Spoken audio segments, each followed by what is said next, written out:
ये स्थान, ये दिवस, ये संदर्भ, ये विरासत बार बार अनेक बिंदुओं से जुड़ी है, महान नामों के साथ, महान आत्माओं के साथ और कांग्रेस के साथ। इसलिए माननीय कांग्रेस अध्यक्ष ने सही रूप से इसको कहा कि तीर्थ स्थान है।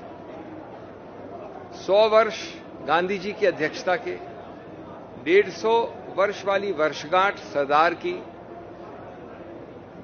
3 हमारे कांग्रेस अध्यक्ष का एक बहुत अंतरंग रिश्ता गुजरात से, दादाभाई नौरोजी से लेके गांधी और पटेल, नींव कांग्रेस की 25 वर्ष अध्यक्ष रह के जो सरदार पटेल ने रखी, और जो यात्राएं, जो अभियान, जो नाम चिर परिचित हैं, जिसने हमें भारत को आजादी दिलाई, बोरदोलाई से लेके डांडी इत्यादि बिंदु जो टच हुए वो व्यापक थे और सबका उद्देश्य एक था कि कांग्रेस के पुनर्निर्माण में ये आवश्यक है कि हम सब हमारी पुरानी विरासत, हमारी पुरानी सोच और हमारी शुरुआत को याद रखें। रेजोल्यूशन जो सचिन पायलट जी ने मूव किया, अभी मैं आया हूं तब तक लगभग 25 लोग बोल चुके हैं, लगभग। राहुल जी बोलेंगे कुछ समय बाद, उसके बाद एक और आपके लिए प्रेस ब्रीफिंग होगी। बिंदु महत्वपूर्ण है कि संविधान के जो स्तंभ हैं उनको कमजोर कैसे किया जा रहा है। संविधान के स्तंभों में फेडरलिज्म जो है, संघवाद, संघीय ढांचा, उसके किस प्रकार से धज्जियां उड़ाई जा रही हैं। मेरा सौभाग्य है कि मैंने ही वो कल केस किया जिसका निर्णय आया कल, जिसमें उच्चतम न्यायालय को हस्तक्षेप देना पड़ा कि कोई भी राज्यपाल इस केस में तमिलनाडु के 1-1.5 वर्ष तक बिल्स को पारित नहीं करते, और जब दूसरी बार राज्य सरकार भेजती है तो उसको माननीय राष्ट्रपति को भेज देते हैं। सबको रद्द किया है, सबको निरस्त किया है। बहुत व्यापक और बहुत पुरजोर निर्णय है, वो पढ़ने लायक है। लेकिन कितने निर्णय हों, कितने बाबा साहब के घोषणाएं हों, कितने हमारी डॉक्यूमेंट्स हों, ये सरकार, मोदी सरकार उन सबको उल्लंघन करने पे तत्पर है। इसलिए निर्णय आता है बाद में, उल्लंघन पहले हो जाता है। संसद की बात की, किस प्रकार से अगर लीडर ऑफ ऑपोजिशन जो कि गणतांत्रिक आवाज है, उसका नाम है सूची में, उसको बोलना है लेकिन उसको बोलने नहीं दिया जाता है। माननीय प्रधानमंत्री इतने प्रखर, इतने मुखर वक्ता हैं, लेकिन 2 वर्ष में संसद के अंदर और संसद के बाहर मणिपुर में एक ऐसी अजीबोगरीब चुप्पी साध चुके हैं कि एक शब्द, एक लाइन नहीं बोले हैं। 26% टैरिफ के मुद्दे पे विश्व और देश त्राही त्राही कर रहा है। 14 से 20 लाख करोड़ का हनन सिर्फ भारत का फिगर है। 14 लाख मानिए या 20 लाख करोड़ मानिए, फर्क नहीं पड़ता है। विश्व में इससे कई गुना ज्यादा है।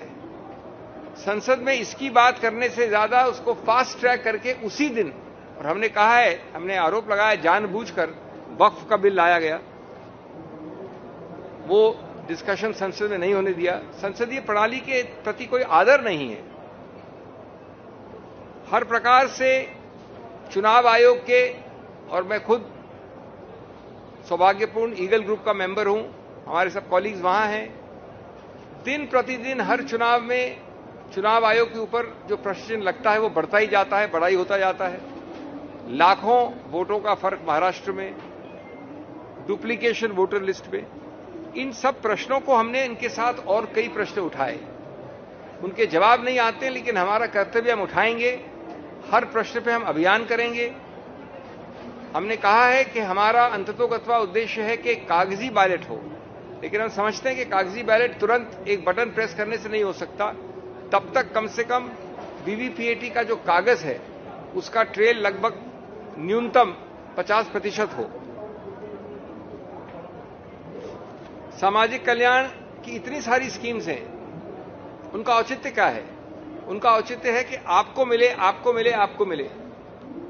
अगर आप इस गैदरिंग में 1 नंबर हैं और ये इस गैदरिंग में 100 हैं, तो सामाजिक न्याय कैसे हो सकता है जब तक कि हमारे पास कोई आंकड़े नहीं हो कि आप 1 हैं या 100 हैं। इसलिए कास्ट सेंसस माना गया है, मांगा गया है।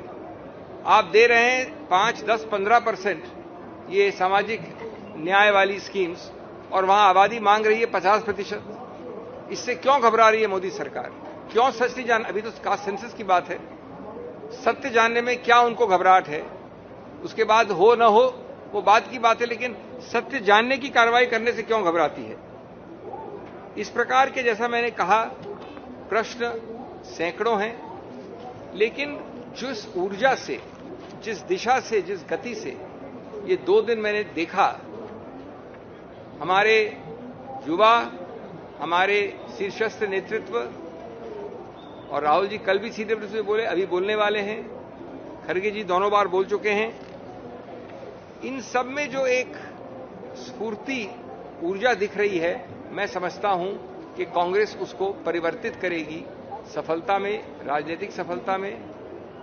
किसी ने कहा कि हम बिल्कुल एमपी एमएलए बनना चाहते हैं और बनेंगे, लेकिन साथ साथ आज का जो एक संकट का वातावरण बनाया है सरकार ने, उसमें हम सबको गांधी और पटेल और बोस बनने का भी एक अवसर मिलता है।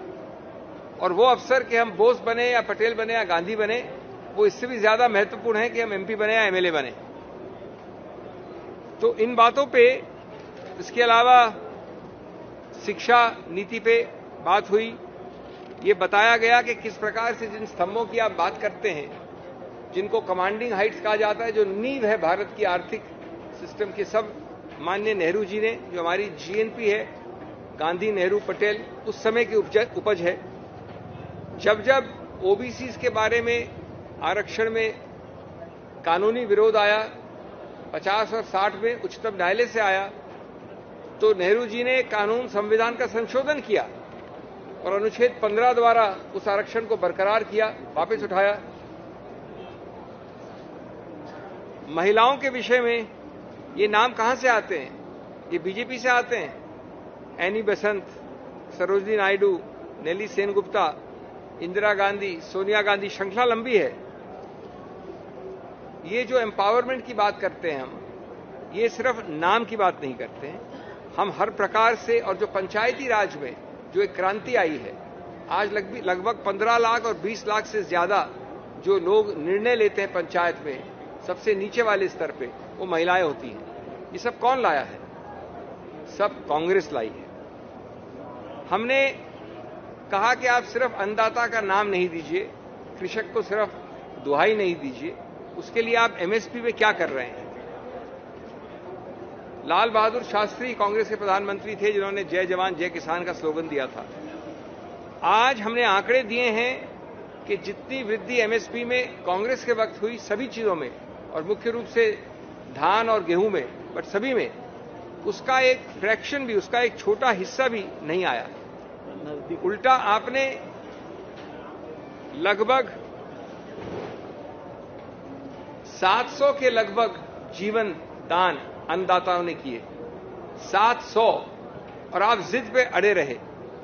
वो जिद अंततोगत्वा 700 मृत्युओं के बाद, कोलाहल के बाद, ब्लॉकेड के बाद, अस्थिरता के बाद, लगभग 2 वर्ष बाद आपकी ईगो ने ये अनुमति दी आपको कि आप गलती माने।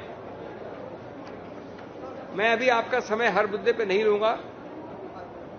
माननीय खड़गे जी ने भी ये भी कहा था, उसे बहुत तालियां बजी, कि जो लोग काम नहीं करना चाहते वो रिटायर कर जाएं। ये नहीं कि अंदर बैठ के एक स्थान आरक्षित रखें और काम भी न करें। ये भी आप जानते हैं कि हर प्रकार से एक और बड़ा मुख्य निर्णय है कि जब चयन किया जाएगा, चयन अत्यंत महत्वपूर्ण होता है, तो डिस्ट्रिक्ट अध्यक्ष को निश्चित रूप से उस अधिकार क्षेत्र में लिया जाएगा, पूरी तरह से, मीनिंगफुल तरीके से। इसके अलावा जो ढांचे हैं, ऑर्गेनाइजेशनल हैं, उन पे बहुत क्लोज, पैनी दृष्टि से विचार विमर्श चल रहा है। आप उसका परिणाम देखेंगे।